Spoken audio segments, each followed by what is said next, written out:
You are here with Jean Wolfe on BizBuzz on Friday afternoon, and I'm here with Lysette Offley. And the other thing that everybody wants to do is have 1,000,001 New Year's resolutions and have the energy and the confidence and everything to get them done.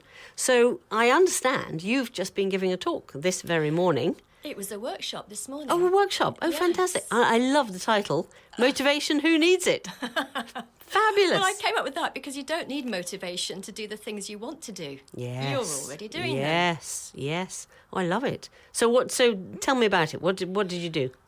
We engaged the unconscious mind. So in other words, instead of just using your logical, conscious willpower to create a goal and then to attempt to get to it, to do all of that, but also to engage the unconscious mind to make sure that you've got a big enough why for doing it, and noticing all the things that get in the way normally, and then dealing with those properly, instead of trying to force your will through and then finding that you come to a stumbling block. The statistics for people actually carrying out their New Year's resolutions beyond January aren't very encouraging. I think it's only about 8% of people actually achieve a New Year's resolution, stick to it. I heard an incredible statistic that people put the same goal on their New Year's resolution for about 10 years. You still want it, but you don't get. And then, of course, you feel bad if you don't do it as well, don't you? Yes. So how did you help people? I mean, did you do some sort of hypnotherapy with them? No, we didn't have time for that, unfortunately, but I am developing an offering, and I will be using them as my guinea pigs to go through the course, which will absolutely involve some self-hypnosis, using your imagination. Right. Because the way the brain works is to see a goal. I mean, you have to imagine it before you can make it, if you know what I mean. Somebody had to imagine going to the moon before eventually the technology put us on the moon. Caught up kind of thing, yes. And it's the same with this. This isn't the same as manifesting, which everyone was doing a few years ago. Okay, all right. Well, okay, talk to me about that then. So there was the book called The Secret. Yes. And I knew a lot of people who attempted to use their brains to help them manifest what they wanted. Yeah. But it's no good just sitting at home and just thinking a lot about stuff. No. I knew somebody who did that for a year. She stayed at home and she manifested every day. Right. And after a year, when that hadn't worked, she went out and got a job like everyone else. Wow. So that's a shame, because it's a misunderstanding of how the brain works. Yes.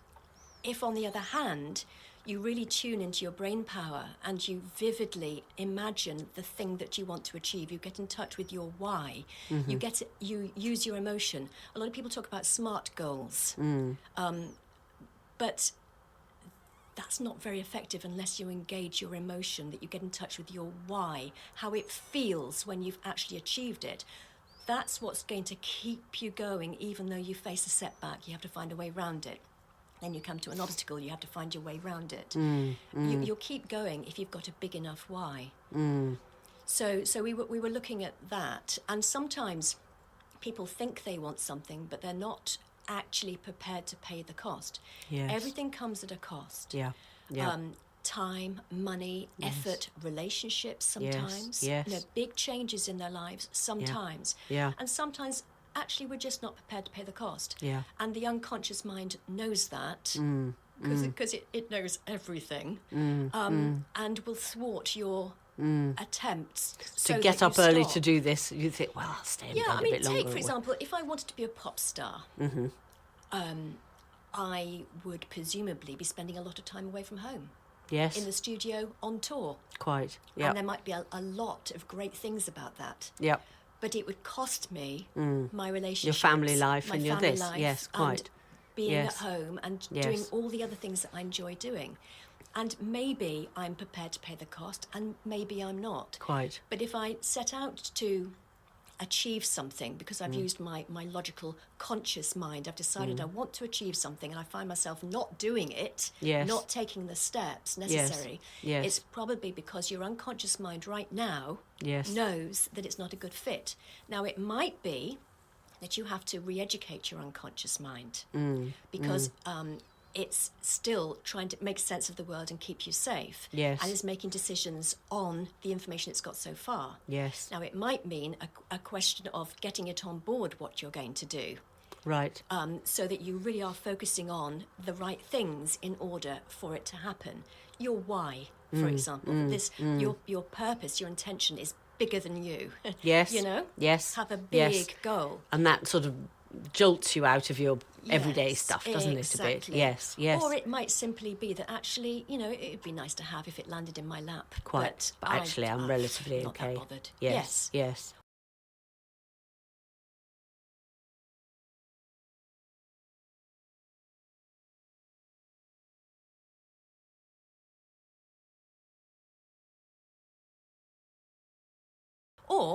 Or what very often happens is, right, now I can have best of both worlds. If it doesn't look how I first thought it might look, but instead looks slightly different, I could be doing that on a Tuesday night. Yes. rather than dedicate my entire life to it and miss out on all the other stuff. So sometimes it's a question of being more creative and just taking the time to do that. And do you think, I mean, I happen to have come across quite a few people this year saying, actually, kind of the happier you are, the more joyful you are, you know, not only the better your life will be, but actually you'll bring more of yourself to your, let's say, your more intellectual goals as well. Do you, which I sort of slightly believe, but I was just wondering if there's I think everything is state dependent. Yes. And nothing will knock you off your perch if you're in love, for example. When we're in love, you know, everything is lovely. We're lovely. Yes, we're but nice the world to people. is... They're yes. nice to us. There's nothing I can't do. Yeah. That's a state. Yes, That okay. is a state of mind. Right. And not that we all have to go around being in love. And actually, why not? Because there's a lot to love. Yes, yes. And a lot of people to love. Yeah. There's a lot of life to love. But if you are in a positive frame of mind, inevitably you will be more resourceful, get more stuff done, not be knocked back by the same things. If you're carrying around an idea that, you know, it's just not going to happen for me. Yes. Maybe I'm not good enough. I knew that all along. Yes, yes. Then it just kind of won't work. Well, you're waiting for the first opportunity to prove to yourself that you're right, that, you know, it's not going to happen. You're not good enough. You're not capable. Yeah. Somehow it's okay for everybody else, but it's not okay for me. Yes. Yes. And, I mean, of course, we do hear an awful lot about that. And, I mean, the world is quite a difficult place at the moment, isn't it? You know, if you look out there, politically, there's a lot of change and uncertainty. And on the whole, people have tended to resort to safe thinking rather than maybe thinking, okay, it may be difficult, but we can work it. We don't like change. We don't like the unknown. Is that because of the subconscious wants to keep us safe? Is that what Absolutely. it is? Oh, of course. Yes. That's why the expression, the better the devil you know. Even if Yes. it's the devil and not perfect. Horrible. Yes. At least you know where you are. You know how to cope with it, and you're surviving so far. You'll probably continue to survive. Yes. We don't like the unexpected. We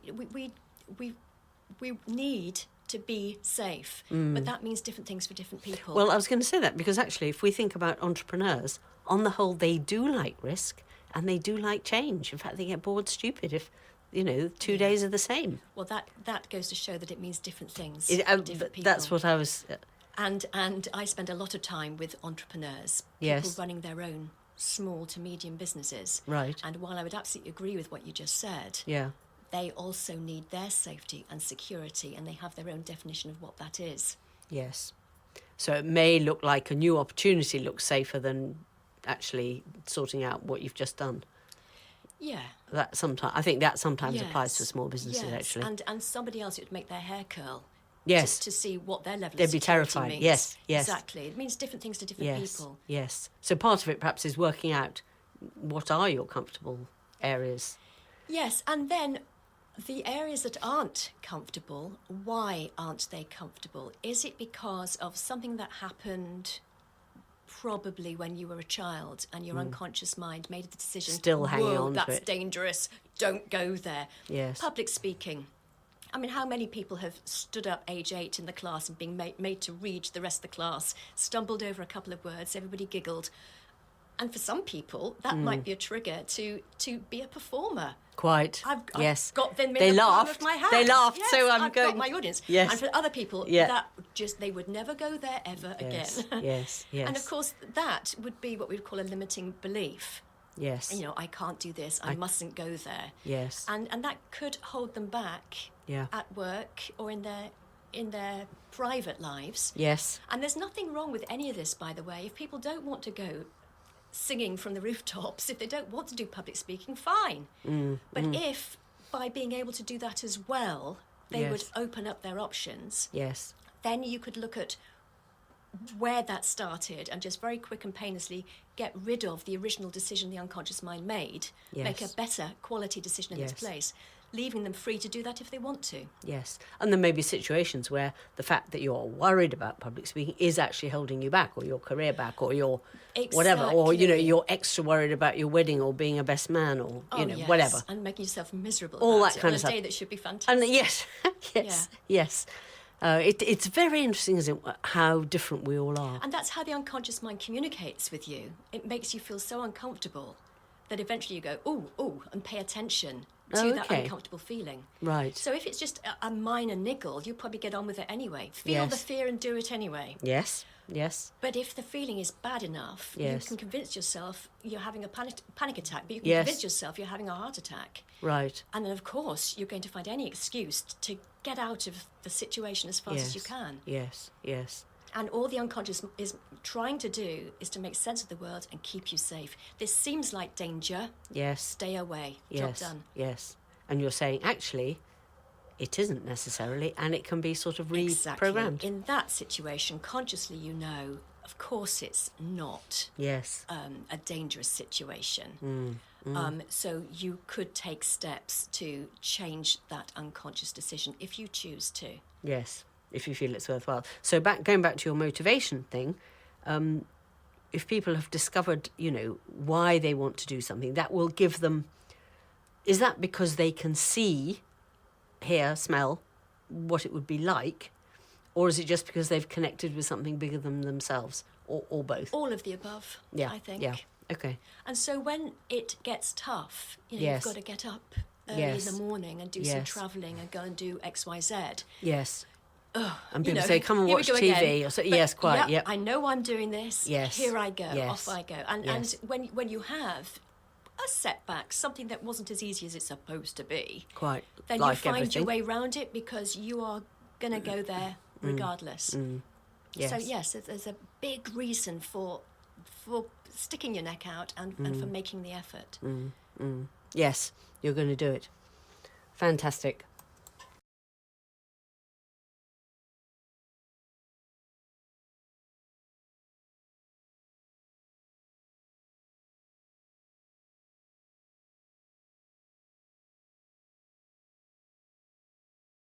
So, Lysette, this is for people who run their own business, this show. Have you got some tips for us to help us achieve our goals? Okay, all right. So the first thing I would suggest is that you get your brain into a resourceful state. Research tells us that before we do any of this stuff, if we first of all just take a moment to acknowledge what we've achieved so far. So maybe things that were goals could be easily attainable or even more difficult goals, but things that we've actually set our sights on in the past where we have achieved those things. Right, yes. So the first thing I would suggest is that you make a list of the things that you've achieved so far, because sometimes we're so busy moving forward, we don't stop to acknowledge what we've achieved so far. Yes. And as I say, the purpose for doing this is to prime your mind to be resourceful with the other exercises afterwards. Great. When you've made a list of the things you've achieved, which were once goals or dreams or aspirations, then write down your goal, the thing that you want for yourself or for whatever it is, your business or for someone else. Yep. Again, research tells us that I think it's 50% of people who write their goal down actually go some way to achieving it. Those who don't write it down can forget it. Yep. So write down your goal, but then think about that goal, because very often we focus on the thing itself. I suggest you now focus on the why. Right. Why do you want Yes. to attain that goal? What will it give you? What will it get you? And then think about that. Say it will give you this, and then ask yourself, well, what will this give you? Yep. What will this give you? And keep asking yourself, yes, Yep. but what will that bring? Yes. What's behind that? What's the purpose of that? What's the intention of that? What will that give me? Keep asking yourself that same question until you get to the real thing that you want more of or less of. Mm-hmm. Because the goal that we've originally set out is presumably the transport to get you Yes. to that feeling or Yes. that intention that it's giving you. Yes. And then when you've got that, write down, first of all, a framework of milestones. Yep. Now, those are the measurable outcomes, the things that you can see, feel, touch, other people can see. Yep. Things that you can actually measure. Goalposts that you can pass, so that you recognise that when you've passed it, you know, yes, that's it, I recognise that, that's the milestone, tick that off, that's where I am. But then, in order to keep it all manageable in your mind, just take the first milestone and write down the steps in the order that you need to take to reach that first milestone. Don't do that for the whole lot. Because in any case, as we go along, we have to modify and change and Yep. adapt. Yep. So don't do that. But also, it can become too unwieldy, and also you can Yes. spend all your time planning. You spend your getting time on. planning. Yeah, that's Exactly. right. Never getting out of the door. So do get the framework for yourself Yes. Yes. first. Okay, the lovely. big milestones, and Yep. then write down the step by step, the steps that you would need to take to reach your first milestone. Yep. Yep. And then go make a start. And then start. Exactly. And then actually, because you've started and you've gone, let's say, from nothing to milestone 1, you can look back and feel so good about that. Exactly. And then that boosts That's you up to do the next exactly thing. right. And there was a time when these big, noisy, powerful American motivation coaches would slap their fist into the hand and say, Yeah. think big, take massive action. Yes. They don't say that anymore. They Seriously. say think big. Actually, you're quite right. They don't. But they say just keep taking baby steps. Yes. And keep moving. And I think that's sensible. Yes. Of course you can take massive action, but what happens if that massive action Doesn't doesn't work? actually achieve Then what you you've- intended? Yes, Exactly. yes. Then you're really thwarted and you haven't got anything else Do you know, I hadn't left. thought about that because we've both been in the internet marketing space and they all used to say that and Yeah, they don't now. yeah. It's all baby Because steps. you know what? I can take another baby step Yes, today. yes. Even though I don't feel like it. Yes, I can yes. still take another baby step. Yep. And it's the tortoise versus the hare, maybe. Yes, yes. That if I just take one more step today and Yep. another step tomorrow and Yes. another step the day after, that's so much easier. We're human. Yeah. We're yeah. human. And we're not perfect machines. No. And research tells us that doing exactly that, taking small steps regularly, is going to get us closer and closer to our goal. Yes. So heck, Yes. Yes. use the science that's out Yes. there and do what we know works. Yes, absolutely. And as you say then, it doesn't feel too overwhelming to do it and you've got some clarity because it's just a small thing. Exactly. So you're more likely to get off the Yeah. sofa and do it Yeah. or whatever. And then afterwards you know you've done it. It feels great. Yes, yes. And you made, because if you don't take the step and you're thinking about it, then conversely you feel worse, actually, don't you? Because you've let yourself down. And that's exactly right. And I don't think everyone understands the purpose of emotion. You know, it's our feelings that have us do anything or not do something. It's the feelings that a client is experiencing that has them come to me to solve Yes. a problem. Yes. So our feelings are obviously very, very important to us. And in fact, it's known that we can't make a decision if we don't have emotions. If we don't know how we feel about it, we cannot make a decision. Oh, right. They've been able to do some research with people who have had parts of their brains damaged. Oh, yes, Not yes. deliberately, I hasten to No, add. quite, no. But, you know, when Yeah, they're yeah, in yeah. that situation, Yes. if you haven't got the emotional part, the amygdala, Yes. then Yes. people are unable to make a decision because they don't know how Wow. they feel about it. Wow. So we know we Wow. need emotions, and we Yes. know they're there to help us work out whether our needs are being fulfilled. Yes. So use your emotions the way that they're intended. You know, how you feel about something. When you feel good about yourself, good about something you've done, good Yes. about your commitment, Yes. Yes. then that's what we're made of. That's what will make how you we're built. keep you going.